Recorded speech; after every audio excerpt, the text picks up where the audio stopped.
voilà, le Jean-Jacques Zé qui arrive évidemment en courant. Il y a des matins comme ça, il faut bien le signifier. Et relever déjà que la première conférence de presse de la toute nouvelle présidente de transition en Centrafrique s'est déroulée à Bangui hier. Et Catherine Samba Panza, qui communique beaucoup depuis son élection lundi, s'est attelée à présenter sa toute première priorité, la toute première priorité de son mandat. Le plus important, a-t-elle souligné, c'est de tout faire pour pacifier le pays où des centaines de milliers de déplacés sont toujours habités par la peur. On espère vivement le retour au calme en Centrafrique. Jean-Jacques Zé, confortablement installé, bonjour. Madame, bonjour. Bonjour à tous les téléspectateurs. Oui. Et spécialement bonjour à quelqu'un qui s'appelle Firmin Bakabé. C'est un aîné du côté de Yaoundé qui a un an de plus demain. Firmin, joyeux anniversaire. D'accord. Voilà, vous avez pris les devants, Jean-Jacques. Alors, on va ouvrir cette revue de presse avec le messager. Et une information à rire, à pleurer, qui peut ressembler même à une information insolite, venant du côté du parc zoo botanique de Vogbeti.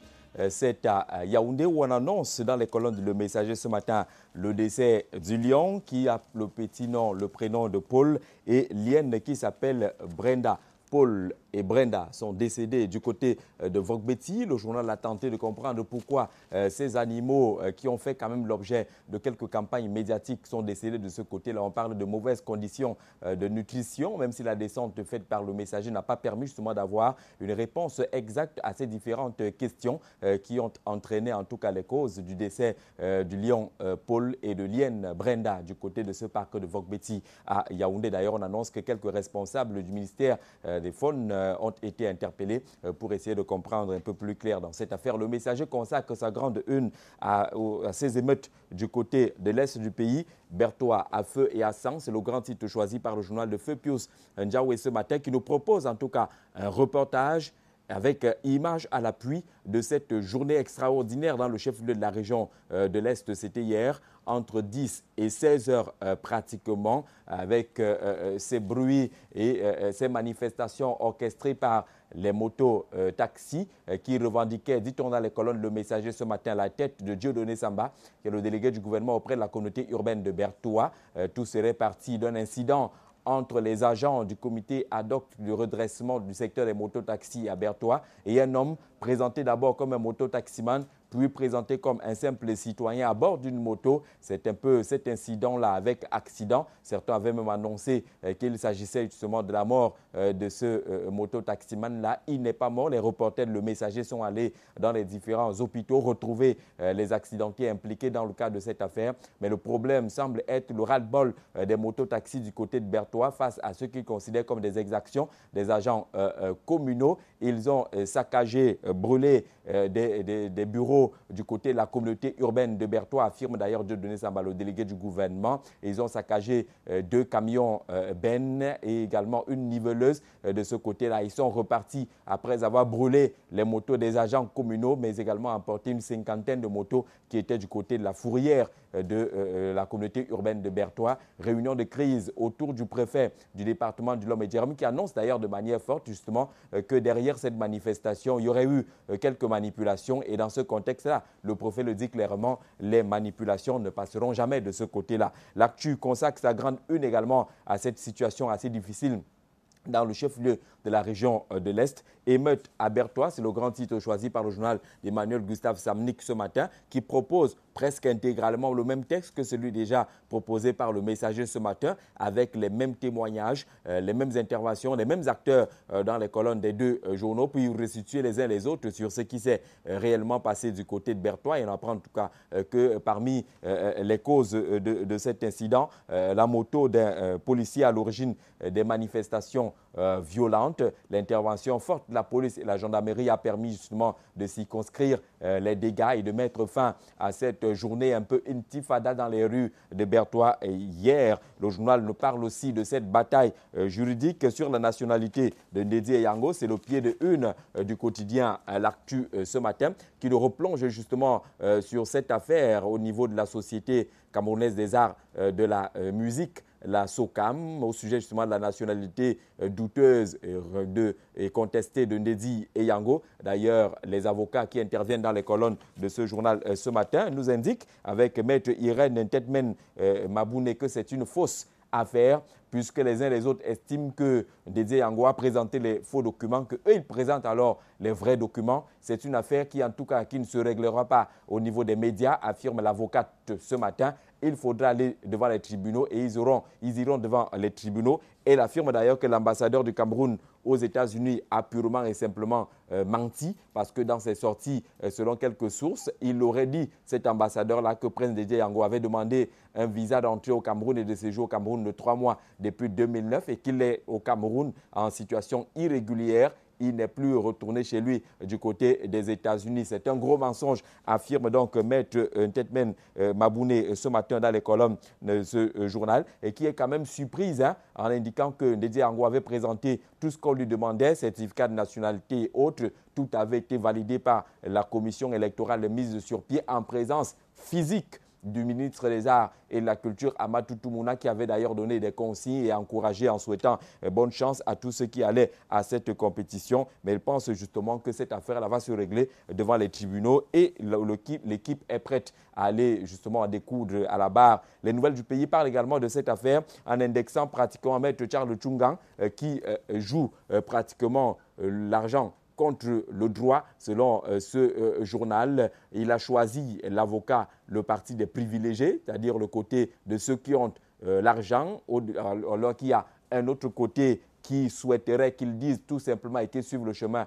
du droit. Il n'a pas suivi ce droit-là. D'ailleurs, quelques personnalités parle de ce qu'il considère comme le rôle dangereux de cet avocat et qui œuvrerait dans le cadre de l'institution d'une injustice sociale au Cameroun, c'est-à-dire dans les nouvelles du pays. Les mêmes avocats, ou pratiquement Maître Tchungang est toujours cité dans une autre affaire, cette fois-ci qui oppose des barons de la République, Augustin Kongchou Komenyi et Bekolombang, qui se battent à Yaoundé sur un litige foncier. C'est le grand titre choisi par Mutation ce matin, qui resitue un peu cette bataille entre l'homme politique et l'homme d'affaires autour d'une parcelle de terrain du côté du quartier Bastos à Yaoundé. L'affaire a été portée devant les tribunaux et devant poser les deux parties. Mutation s'intéresse aussi aux droits d'auteur, cette fois-ci avec peut-être une voie de sortie.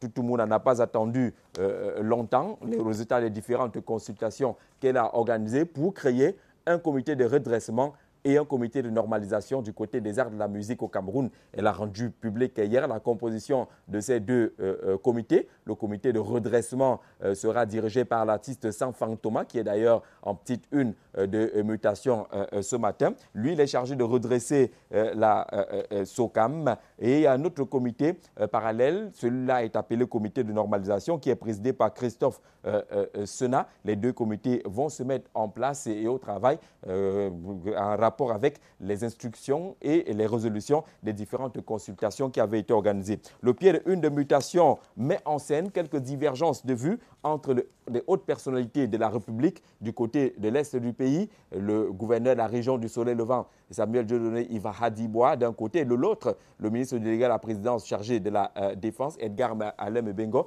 qui désavoue Iva Hadibois, c'est le petit titre choisi par Mutation ce matin, au sujet de quelques affrontements enregistrés du côté de Garaboulaye entre les éléments de l'ex-Seleka ou de la Seleka et les forces de défense camerounaises.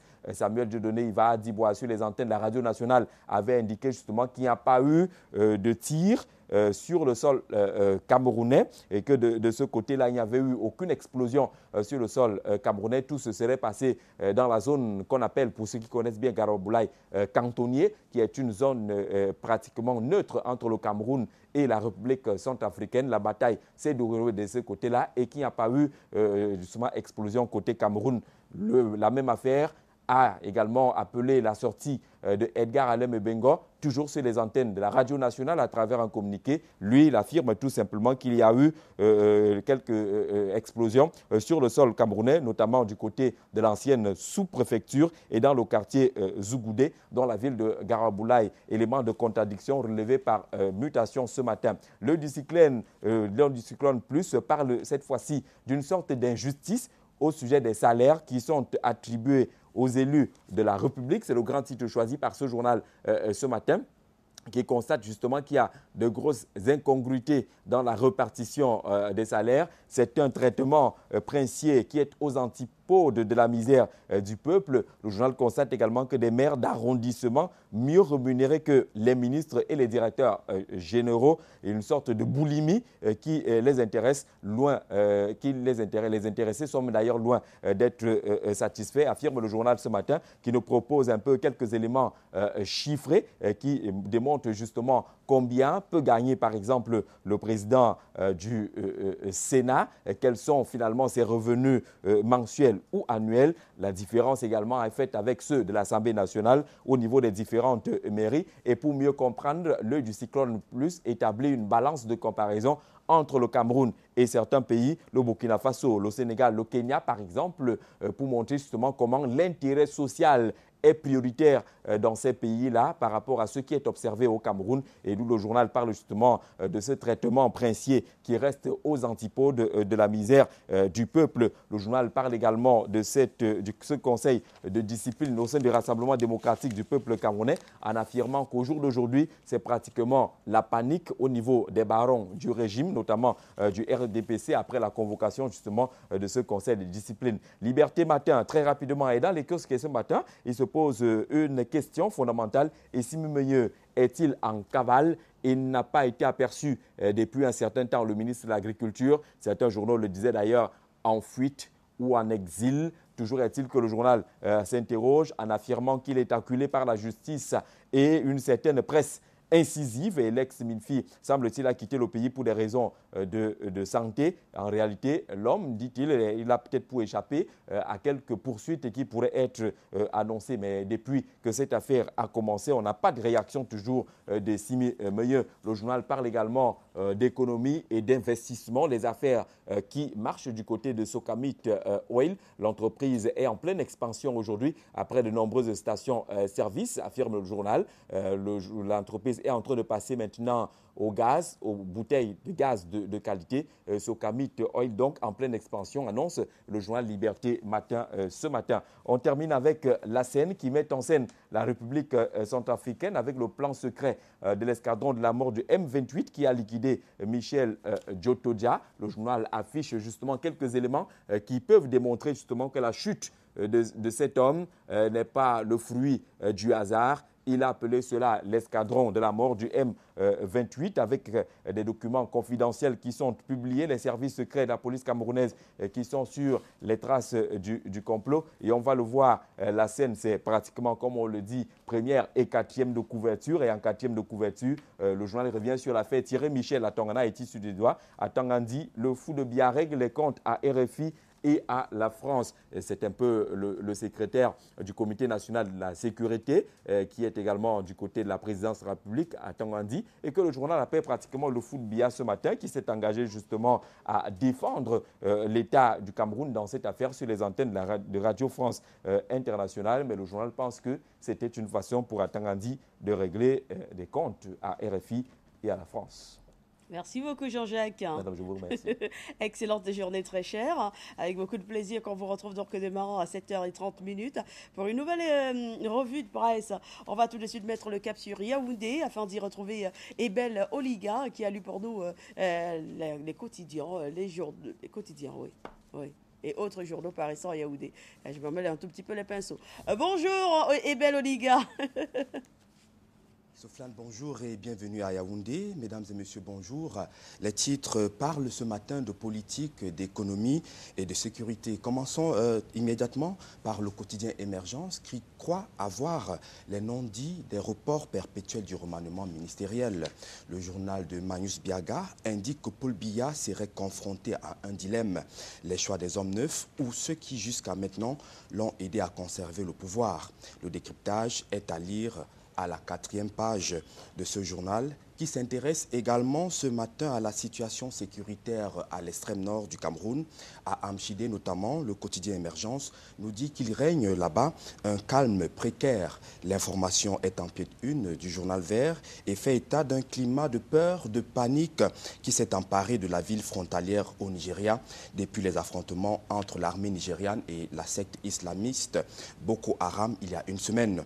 La ville de Banki connaîtrait actuellement un ralentissement des activités économiques.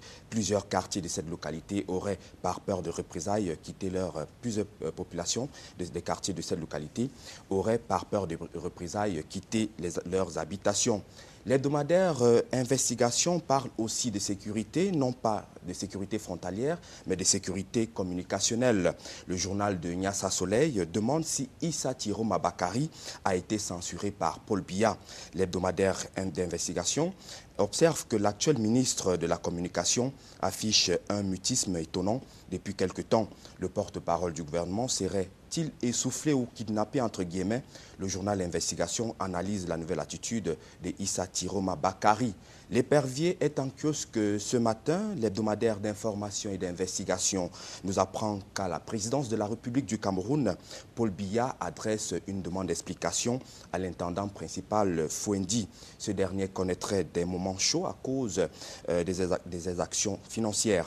Le journal de Léopold Clovis Nudieu révèle également que toute la famille de l'intendant principal mise en cause ici aurait perçu pendant les fêtes de fin d'année une enveloppe consistante en son nom. Question pour lui de gagner en popularité auprès des populations de Hala. L'épervier constate d'ailleurs que le président de la résidence de ce monsieur au quartier Hala de Yaoundé serait semblable à une mosquée où de jour comme de nuit les populations campent à la quête d'une pitance. Le bandeau de l'hebdomadaire L'Épervier parle des préparatifs du cinquantenaire de la réunification. Le journal de Léopold Clovis Nudieu indique que les chantiers de la voirie sont sur une bonne pente. Le constat vient d'être effectué par le ministre Jean-Claude Boinchou en charge de l'habitat et du développement urbain, lequel rassure quant au respect des délais de finition des dits travaux dans cet article signé par notre confrère Ernest Kou. C'est peut-être à dessein que le bi-hebdomadaire Pilote présidentiel se demande si la célébration du cinquantenaire de la réunification était pour demain. Le journal a également observé que de Moliko à Bakwango, en passant par Bongo Square, Boya a vêtu ses plus beaux atours. Le bimensuel Pilote présidentielle indique que là-bas, le dispositif est prêt et les troupes mobilisées.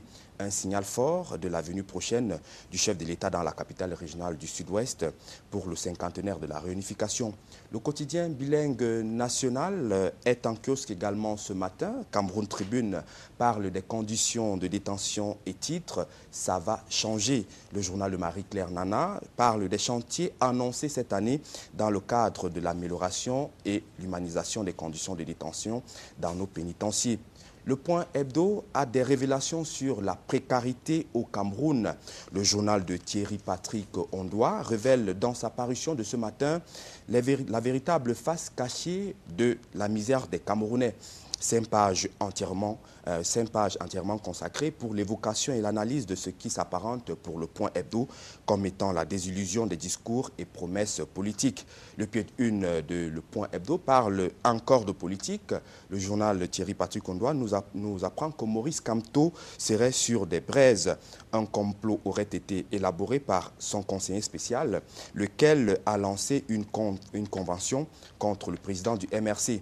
L'hebdomadaire d'analyse, d'enquête et d'information générale, Le Point Hebdo, est allé à la rencontre de Jean-Jacques Emana Oanda, le régional du MRC Centre. Le militant confie dans les colonnes de ce journal les causes de ce soulèvement. Nous continuons ces revues de presse avec Intégration. Après la reconversion de Catino, l'hebdomadaire Intégration fait le grand déballage sur l'artiste reconverti de Tchale Somba. La tribune des communautés a rencontré Jean-Marie Ahanda, ancien leader des Têtes Brûlées, lequel a confié que la femme du peuple devait mourir en 2014, dont cette année. Le journal de Thierry Ndon parle également dans cette double page du rôle de ces témoignages et de l'impact qu'ils apportent à son nouveau mentor, Tchale Somba, qui n'a plus qu'un refrain à la bouche actuellement, Cathy vient et raconte toutes les vérités sur la présence controversée de Katino au Gabon, les révélations inédites sur la mort de Zanzibar et les dessous de son contrat avec Tchala Somba dans ce numéro d'intégration en kiosque. Et parlons d'économie, on revient sur les marchés publics, on en parle encore ce matin avec le quotidien de l'économie, je l'ai dit tout à l'heure. Le journal de la valeur ajoutée indique que les maîtres d'ouvrage accusent la réforme. Ils refuseraient de porter seuls la responsabilité de la situation de la sous-consommation du BIP.